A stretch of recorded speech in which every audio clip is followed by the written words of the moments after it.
புதுச்சேரியில் பருவமழை காலத்தில் மீனவர்களின் வாழ்வாதார பாதுகாப்பை உறுதி செய்வதற்காக மீன்வளம் மற்றும் மீனவர் நலத்துறை மூலம் மழைக்கால நிவாரணம் வழங்கும் நிகழ்ச்சி இந்திரா காந்தி சிலை அருகே உள்ள வணிக வரித்துறை அலுவலகத்தில் நடைபெற்றது. விழாவில் முதலமைச்சர் ரங்கசாமி கலந்து கொண்டு நிவாரணத் தொகைக்கான காசோலையை வழங்கினார். நிகழ்ச்சியில் அமைச்சர் லட்சுமி நாராயணன், சட்டமன்ற உறுப்பினர் பாஸ்கர், மீன்வளத்துறை இயக்குநர் முகமது இஸ்மாயில், இணை இயக்குநர் தெய்வ சிகாமணி, துணை இயக்குநர் ஷாஜிமா ஆகியோர் கலந்து கொண்டனர். இதன் மூலம் புதுவையில் 10,267 பேர், காரைக்காலில் 3,990, மாஹேவில் 527, ஏனாமில் 5,216 என மொத்தம் 20,000 மீனவ குடும்பங்களுக்கு தலா ரூபாய் 6,000 வீதம் ரூபாய் 12 கோடி நிவாரணம் வழங்கப்பட்டது.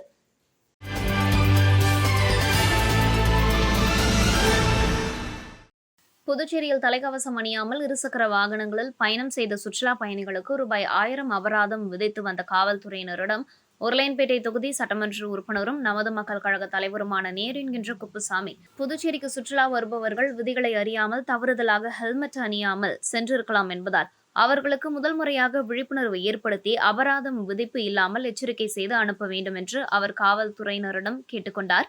சுற்றுலா மாநிலமான புதுச்சேரியில் பாதுகாப்பு விதிகளையும் சுற்றுலா பயணிகளின் வசதிகளையும் ஒன்றாக கருத்தில் கொண்டு செயல்பட வேண்டும் என்பதையும் சட்டமன்ற உறுப்பினர் நேரு வேண்டுகோள் விடுத்துள்ளார்.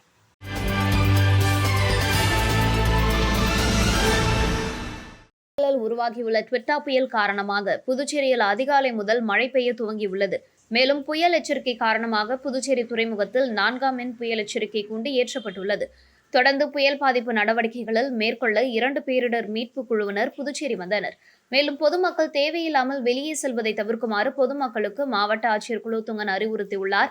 இதனிடையே புதுச்சேரிக்கு ரெட் அலர்ட் விடுக்கப்பட்டுள்ளதால் மழை பெய்யக்கூடும் என புதுச்சேரியில் உள்ள அனைத்து பள்ளி மற்றும் கல்லூரிகளுக்கும் அரசு விடுமுறை அளித்துள்ளது. அதேபோல் புயல் எச்சரிக்கை காரணமாக புதுச்சேரியிலிருந்து ஹைதராபாத் மற்றும் பெங்களூர் செல்லக்கூடிய விமானங்களும் ரத்து செய்யப்பட்டுள்ளது. இந்நிலையில் புதுச்சேரி கடல் வழக்கத்திற்கு மாறாக மிகுந்த சீற்றத்துடன் காணப்படுகிறது. இதனால் கடலில் பொதுமக்கள் மற்றும் சுற்றுலா பயணிகள் இறங்க காவல்துறையினர் தடை விதித்து கடற்கரையில் பாதுகாப்பு பணியில் ஈடுபட்டனர். ஆனால் ஆபத்தை உணராமல் பொதுமக்கள் மற்றும் சுற்றுலா பயணிகள் கடற்கரை ஓரங்களிலும் கடலில் இறங்கி குளிக்கவும் முயற்சி செய்ததால் காவல்துறையினர் பொதுமக்களை வெளியேற்றினர்.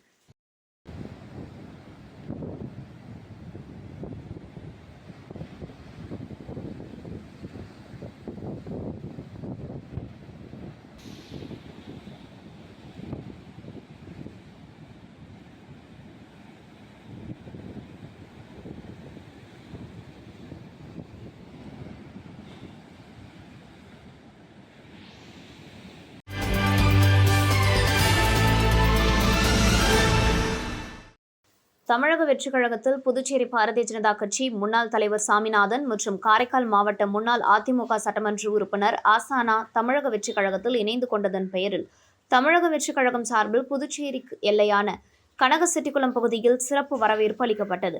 இதில் நமது மக்கள் கழகம் தலைவரும் உருளையன்பேட்டை தொகுதி சட்டமன்ற உறுப்பினருமான மனிதநேய மக்கள் சேவை இயக்க நிறுவன தலைவருமான நேரு என்கின்ற குப்புசாமி, நமது மக்கள் கழக பொதுச் செயலாளர் விநாயகம் மற்றும் நமது மக்கள் கழக இளைஞர் அணி ரகு என்கின்ற ரகுத்தமன் மற்றும் நமது மக்கள் கழகம் சார்பாக முக்கிய பிரமுகர்கள் கலந்து கொண்டனர்.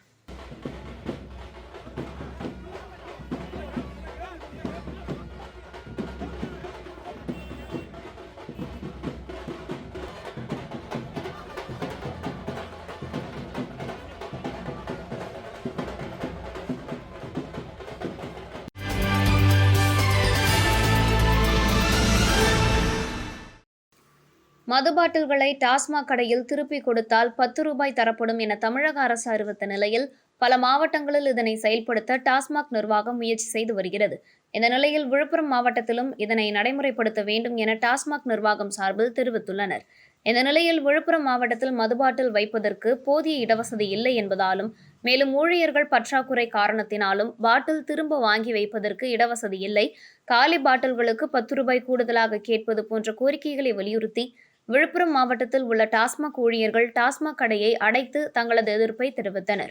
மேலும் விழுப்புரம் மாவட்டத்தில் உள்ள டாஸ்மாக் கடைகள் மூடப்பட்டுள்ளதால் மது பிரியர்கள் கடும் அவதி அடைந்தனர். மேலும் திண்டிவனத்தில் உள்ள 20க்கும் மேற்பட்ட மது கடைகள் மூடப்பட்டுள்ளது.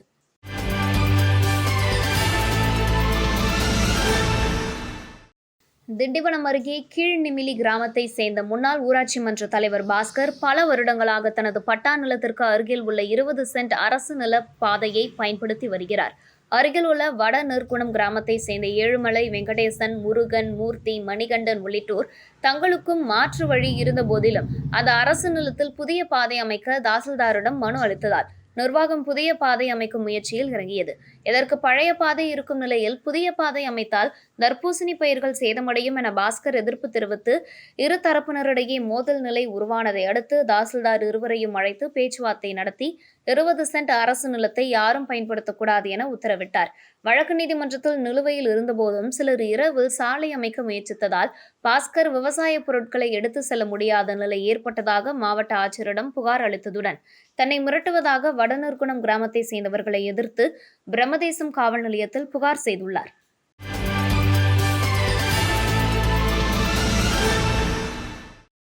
தென்மேற்கு வங்கக்கடலில் உருவாகியுள்ள ட்விட்டா புயல் தனது தாக்கத்தை அதிகரித்துள்ள நிலையில் அதன் காரணமாக காரைக்கால் முழுவதும் இடைவிடாத கனமழை பெய்து வருகிறது.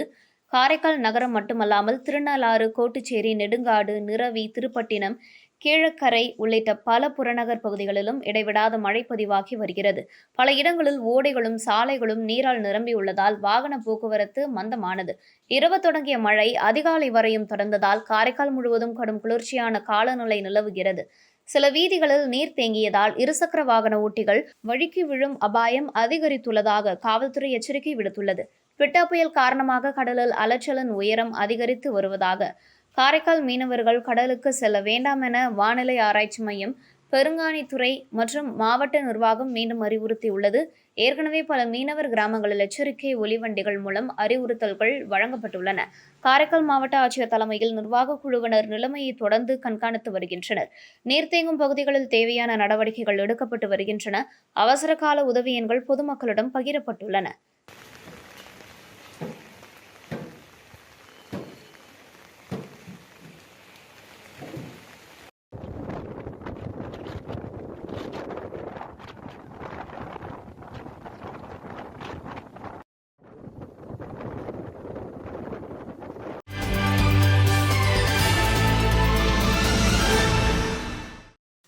புதுவை உள்ளாட்சித்துறையில் துணை இயக்குநராக சவுந்தரராஜன் பணியாற்றி வந்தார். அவர் பணி ஓய்வு பெற்றதைத் தொடர்ந்து புதுவை நகராட்சி அலுவலகத்தில் பணி நிறைவு பாராட்டு விழா நடைபெற்றது. இதில் உள்ளாட்சித்துறை இயக்குநர் சக்திவேல் கலந்து கொண்டு சவுந்தரராஜனை பாராட்டி நினைவு பரிசு வழங்கினார். விழாவில் புதுவை நகராட்சி ஆணையர் கந்தசாமி, உழவர்கரை நகராட்சி ஆணையர் சுரேஷ்ராஜ் மற்றும் கொம்யூன் பஞ்சாயத்து கண்காணிப்பு பொறியாளர்கள், செயற்பொறியாளர், அலுவலக கண்காணிப்பாளர்கள், உதவி பொறியாளர்கள், ஊழியர்கள் கலந்து கொண்டனர். நிறைவாக சவுந்தரராஜன் ஏற்புரையாற்றினார்.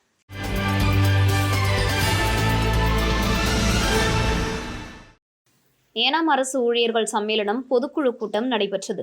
கூட்டத்தில் அரசு ஊழியர்கள் சம்மேளனத்தின் 50 ஆண்டு முன்னிட்டு டிசம்பர் மாதம் மாநாடு நடத்துவது, ஊழியர்கள் கோரிக்கை நிறைவேற்ற தீர்மானம் நிறைவேற்றுவது போன்ற தீர்மானம் நிறைவேற்றப்பட்டது.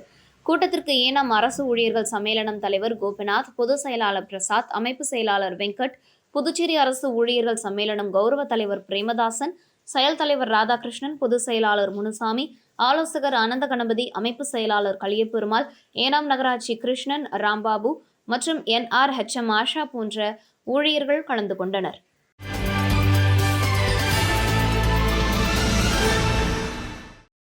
தட்டாஞ்சாவடி தொகுதியில் வீடற்ற மக்களுக்கு இலவச மனைப்பட்டா வழங்க வேண்டும் என்று வலியுறுத்தி சேது செல்வம் தலைமையில் பாக்கமுடையன்பட்டு கொக்கு பார்க் அருகில் ஆர்ப்பாட்டம் நடைபெற்றது. தட்டாஞ்சாவடி தொகுதியில் வசிக்கும் வீடற்ற மக்கள் பல ஆண்டுகளாக வாடகை வீடுகளில் வசித்து வருவதுடன் தங்கள் வருமானத்தின் பெரும் பகுதியை வாடகைக்கு செலுத்தி வறுமையில் வாழ்ந்து வருவதாக கூறினர்.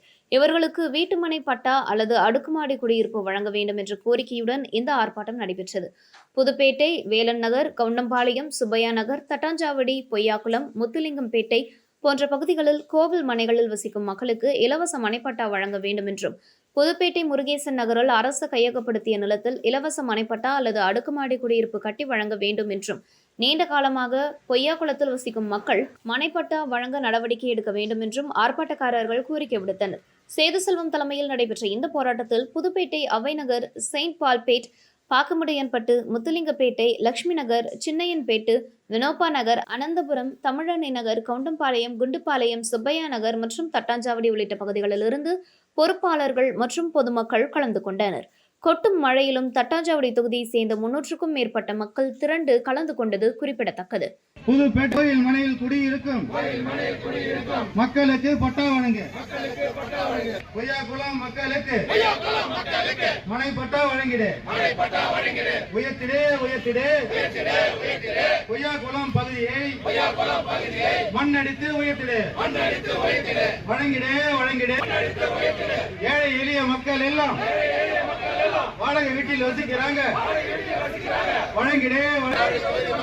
பட்டா வழங்கு பட்டா வழங்கு.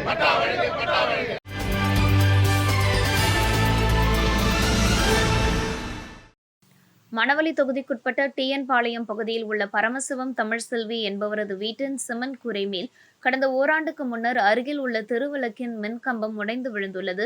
இதுபற்றி மின்துறை மற்றும் அரசுக்கு பலமுறை தகவல் தெரிவித்தும் ஓராண்டுக்கு மேலாக அதனை அப்புறப்படுத்த அரசு எந்த நடவடிக்கையும் எடுக்கவில்லை. இதனால் மிகுந்த சிரமத்திற்கும் மன உளைச்சலுக்கும் உள்ளான அவர்கள் தவளக்குப்பம் பகுதியில் உள்ள சமூக சேவகர் ராமுவிடம் தகவல் தெரிவித்ததன் அடிப்படையில் ராமு தனது ஆதரவாளர்களுடன் சென்று வீட்டை பார்வையிட்டு தனது சொந்த செலவில் வீட்டின் கூரை மேல் விழுந்திருந்த மின்கம்பத்தை அகற்றி அப்புறப்படுத்தினர். இதனால் வீட்டின் உரிமையாளர்கள் மகிழ்ச்சி அடைந்து ராமுவை வெகுவாக பாராட்டினர். மேலும் இந்த நிகழ்ச்சியில் சீதாபதி, சுகாத்தியா, அந்தோனி, ஜெயச்சந்திரன், ரவி உள்ளிட்டோர் கலந்து கொண்டனர். இதனைத் தொடர்ந்து பிள்ளையார் திட்டு பகுதியில் உள்ள கிருஷ்ணமூர்த்தி என்பவரது கூரை வீடு மழையின் காரணமாக பாதிக்கப்பட்டதை அறிந்து அந்த வீட்டை பார்வையிட்டு தனது சொந்த செலவில் தார்ப்பாய் வழங்கினார். அப்போது முருகன், அரசன், தயாளன், ஷாஜகான், நாகராஜ், ஆனந்த் உள்ளிட்டோர் உடன் இருந்தனர்.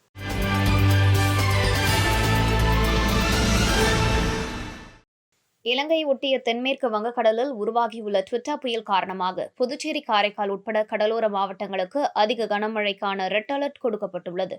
அதனை முன்னிட்டு அரசு மற்றும் மாவட்ட நிர்வாகம் பல்வேறு முன்னெச்சரிக்கை நடவடிக்கைகளை மேற்கொண்டுள்ளது. மேலும் புயலின் காரணமாக கடல் சீற்றத்துடன் காணப்படுகிறது. நல்லவாடு கடற்கரை பகுதியில் கடல் அலைகள் 10 அடிக்கு மேல் எழும்பி சீற்றத்துடன் காணப்படுகிறது. மீனவர்கள் தங்களது மீன்பிடி படகுகளை கரையோரம் 50 அடிக்கு அப்பால் பாதுகாப்பாக நிறுத்தி வைத்துள்ளனர். அரசின் அறிவுறுத்தலின்படி மீனவர்கள் யாரும் மீன்பிடிக்க செல்லவில்லை.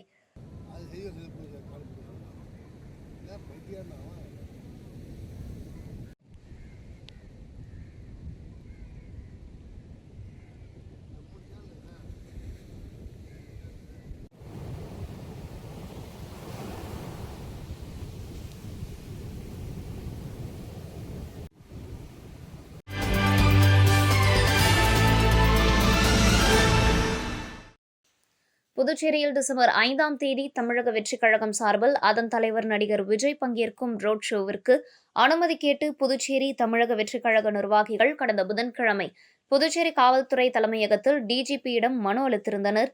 அதன்படி காலாப்பட்டு முதல் கன்னியக்கோவில் வரை நடைபெறும் என்றும் தமிழக வெற்றிக் கழக தலைவர் விஜய் சோனாபாளையம் வாட்டர் டேங்க் அருகே உரையாற்ற உள்ளதாகவும் அந்த மனுவில் குறிப்பிடப்பட்டிருந்தது. இந்நிலையில் அதனைத் தொடர்ந்து முதலமைச்சர் ரங்கசாமியை அவரது அலுவலகத்தில் சந்தித்து தமிழக வெற்றிக் கழக நிர்வாகிகள் அனுமதி கோரி மனு அளித்தனர்.